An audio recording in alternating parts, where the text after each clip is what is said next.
हरियाणातील पंचकुला येथे आयोजित 25व्या सिकाई मार्शल आर्ट चॅम्पियनशिप स्पर्धा 2024 व 25 मध्ये बडनेरा येथील खेळाडूंनी सुवर्ण पदक व रौप्य पदक प्राप्त केलंय।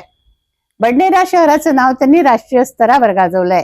बडनेरा येथे स्वयंभू जगदंबा मरीमाता माता ट्रस्ट तर्फे विजयी खेळाडूंचं जंगी स्वागत करण्यात आलं।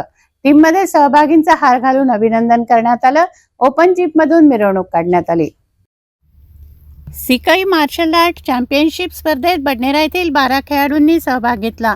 यामध्ये राजनंदिनी संदीप नाईक या खेळाडूने सुवर्ण पदक तर गौरी प्रकाश जगताप हिने रौप्य पदक प्राप्त केलंय। इतर 10 खेळाडूंनी सहभाग घेऊन स्पर्धेत उत्तम कामगिरी बजावली। यशस्वी खेळाडूंचं बडनेरा शहरात आगमन होताच स्वयंभू जगदंबा मरीमाताचे अध्यक्ष भुरू मार्वे व त्यांच्या सहकाऱ्यांनी खेळाडूंचं हार पुष्पगुच्छ देऊन स्वागत केलं। तसंच बडनेरा रेल्वे स्टेशन पासून ओपन जीपमधून मिरवणूक काढण्यात आली।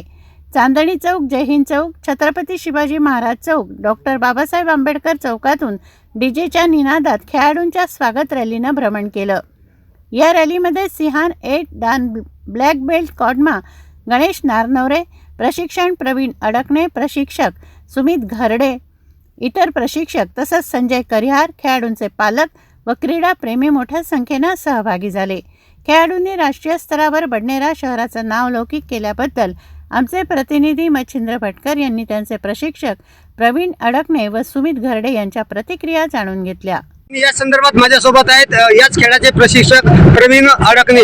सर, काय सांगणार आहेत विद्यार्थ्यांच्या भविष्याबद्दल जे खेळ खेळत आहेत? एचएससी गेम मध्ये, शालेय गेम मध्ये आहे आणि हा 2016 पर्यंत आरक्षण मध्ये होता। काही तांत्रिक कारणामुळे या काही तांत्रिक कारणामुळे हा गेम थोडा वरच्या लेवलवर काही अडचणीमुळे थांबलेला आहे। तरी या एकाने 6 महिन्यात अडचणी दूर होती आणि या मुलांना चांगल्या भविष्यामध्ये या Maharashtra Olympic, Indian Olympic, Asian game आणि त्याच्यानंतर युनिव्हर्सिटी सगळ्यामध्ये हा लागू होणार आहे। आणि जे शासकीय नोकरी असतात त्यामध्ये काय लाभमध्येही लागणार महाराष्ट्र ऑलिम्पिक, इंडियन ऑलिम्पिक झालं तर महाराष्ट्रामध्ये आला।